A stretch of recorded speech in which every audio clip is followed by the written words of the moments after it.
thank you for joining me again for one of the most exclusive rants on the internet. So exclusive that you are the only one in the audience. And I thank you for that. I wanted to talk to you about healthcare. And before I get into that, I did want to tell you about an experience I recently had. I have a whole bunch of board games that I bought as a gag, probably 10 to 20, I don't know, probably more like 20 years ago.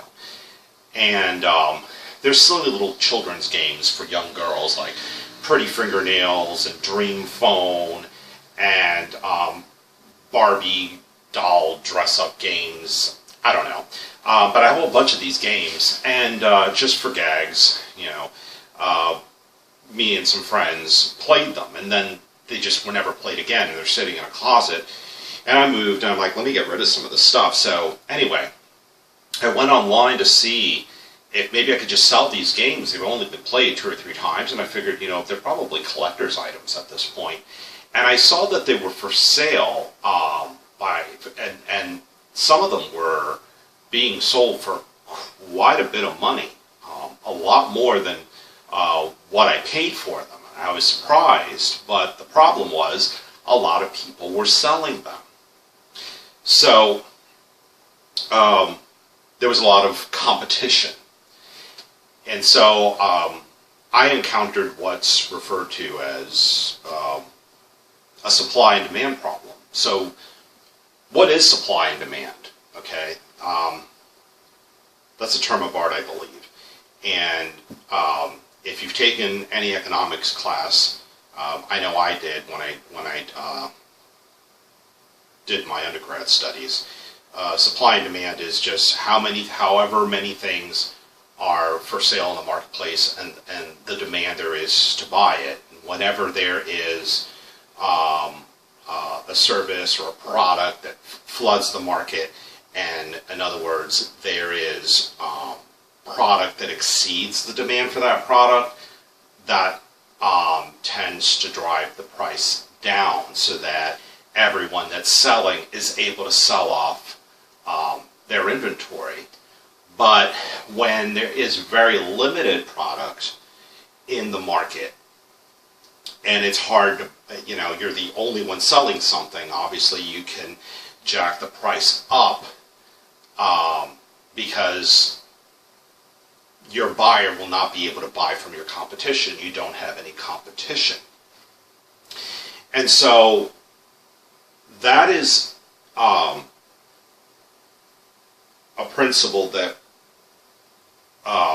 politicians have tried to inject into the health insurance marketplace. Republicans have for many, many years been talking about being able to purchase insurance across state lines. Because right now, as it stands, when you buy insurance, it's kind of like when you buy, you know, when you pay for cable, or you pay for internet, and even your light service. There is one provider. Sometimes there's, you know, a competitor, one other person selling a competing service, and that's it. There isn't a lot of choice. Auto insurance isn't like that. You can buy auto insurance from anyone, anywhere, pretty much. So there's a lot of competition there, but there isn't a lot of competition in health insurance. So when you buy health insurance, you have to buy it from whatever insurer is servicing the county you live in. And usually there's very few choices. And ever since the Affordable Care Act, better known as Obamacare, came onto the scene, more and more insurers have been leaving the market. Let me just start out by saying that I have participated in the Obamacare plans. I have had them before. And my experience has been pretty good. I had some difficulty because when I selected a plan, I found that it wasn't accepted by some of the doctors that I have been seeing. And when Obamacare first got started, some of my doctors said they weren't going to be participating. I lost some doctors that I was currently seeing, and I wasn't even on any Obamacare plan. Really weird. So a lot of bad things have started happening, and some theories are that that's by design. President Obama had been on the record saying in the past that the path to universal health care, where everybody's just like on Medicaid, has been by first starting these exchanges. This is what we had to do first. And it was designed in a way where it was really meant to be temporary. And a lot of people are eligible for the plans. I mean, you could be 200% above the poverty level and still qualify for a subsidy, meaning you pick a plan and the government pays some of your premium, and then you pay a very small portion, if any.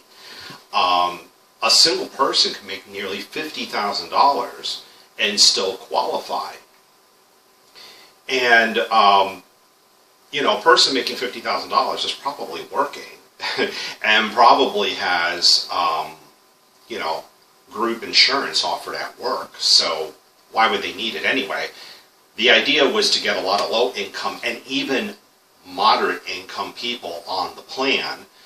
And then as these problems develop, these people that have become dependent on Obamacare would probably demand some type of fix.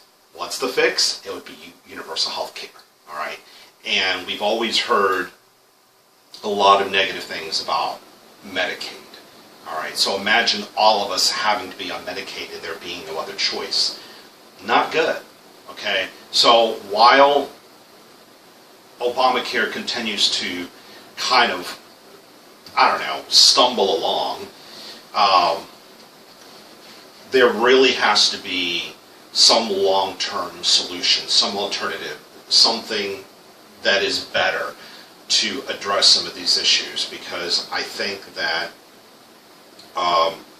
what has happened is we have implemented a plan that where the end doesn't really justify the means. I think we've gone about this all wrong. People that don't need insurance, young people in their 20s and early 30s, are people that don't ordinarily need insurance. They have been forced to get insurance or pay a penalty. And then, if they have insurance, either they pay the penalty, and that's money that goes to the government that I guess gets redistributed back to the insurance companies, or they pick a plan that they never use because they're healthy. So they're being forced to do something against their will to kind of subsidize the people that really do need the insurance, older people. And, people should not be forced to do stuff like that. It's wrong. So while I think the outcome, the idea is noble, the way we've gone about it is wrong. There's better ways of doing this. We have to bring the cost of healthcare down, and you don't do that by just having the government pay the high premium so that it's then affordable. Now, that is not the way to do this. We've got to drive the prices down. So one way to do that is to introduce competition. So when all these insurance companies have to compete like all other companies do, like, for example, auto insurance. I told you can buy auto insurance pretty much from anywhere. They're not limited to a particular area. Any auto insurer can choose where they want to sell insurance. It's their decision. But for whatever reason, health insurers are either limited or they have decided they only want to service a certain group, and then when you go to buy insurance, you have to buy from them. So they can charge whatever. But if you could buy insurance that's being sold in Alaska and you live in Texas, then obviously the Texas insurers will have to price their plans lower to compete with the plans being sold in Alaska, and so on and so forth. Competition will drive the prices down naturally instead of doing it artificially by just giving money. That's it to the insurers, the government. That is not really the solution to the problem. So, in this week in the news, President Trump signed a law which was going to discontinue the cost sharing subsidies that the government has been paying to insurers. The reason why they've been paying that is once Obamacare went into place and we had all these plans to select, most people, even though the premiums were low because they were getting a subsidy based on their income, they still couldn't afford to use the plans because the deductibles were very high, $2,000, $5,000, $10,000 before the insurance company started paying for anything. That's what you had to spend in a year, and the co-pays weren't really high, maybe 50, 60, 75 bucks a visit. People on low incomes, fixed incomes, can't afford that. And maybe you can afford it once, but if the doctor keeps bringing you back for follow-up, it can get very expensive. So these cost-sharing subsidies were created wherein the government would pay the insurers to reduce the cost of the co-pays and deductibles. Right now, I can see a specialist for $3. That's my copay. It's wonderful. It's really nice, but it's all come about by ways that are not sustainable. All right, so this can't last. We have to find a better way. And the president said, this was not these monies that were going to the insurers were not appropriated properly. They're improper payments. They were supposed to. Congress is responsible for everything related to money, what's going to be paid. And President Obama just took it upon himself to, start having these payments made to the insurance companies. Congress never voted on it. They never decided on it.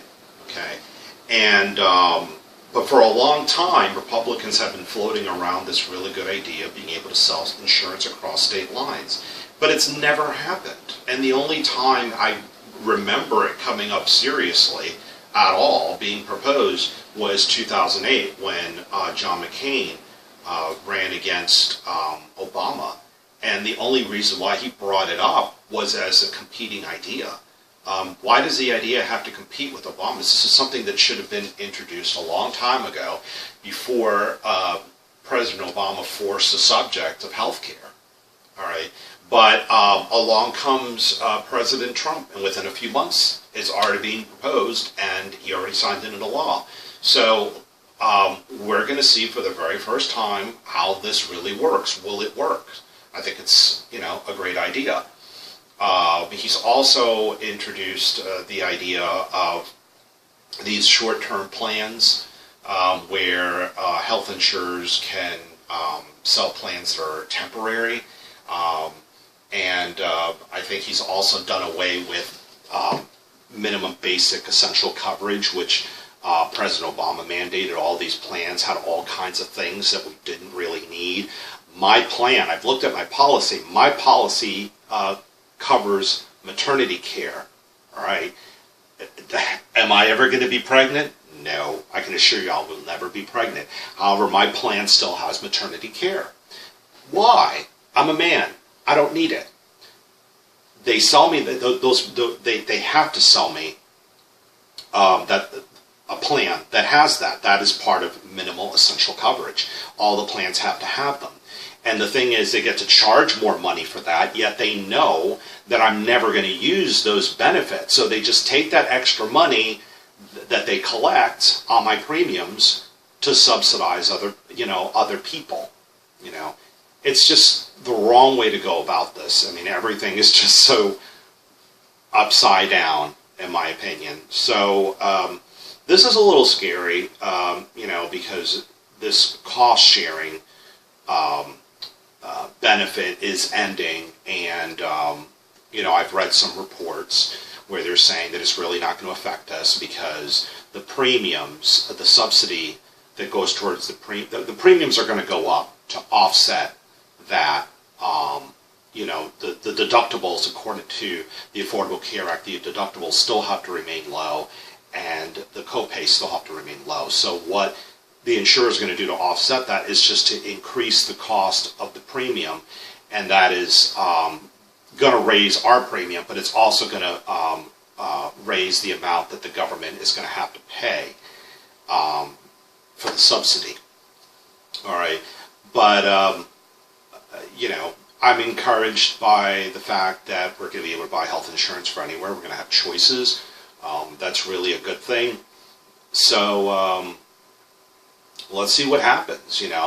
Finally, the idea that Republicans are being put into action, because Republicans have been all talk, no action for entirely too long now. I really believe they have superior ideas, and then they don't do anything, and then they blame Democrats for, I guess, blocking their ability to get anything done. Democrats they work really hard to get what they want done, and the problem is, and that's a good thing, the problem is their ideas are not good, and then when things go wrong with it, then then they're the ones to blame Republicans, because they say that they were only able to do so much, and Republicans crippled their ability to be more successful. So we don't really have very good leadership right now, and hopefully in the midterms, we'll get some of these people that are just laying around doing nothing, and they're just all talk, and get some people in that are going to be more proactive. So thank you for your time, and if you have anything to say on the issue, anything that you think I'm wrong about or that you agree about, let me know. I'd be interested. Thanks again.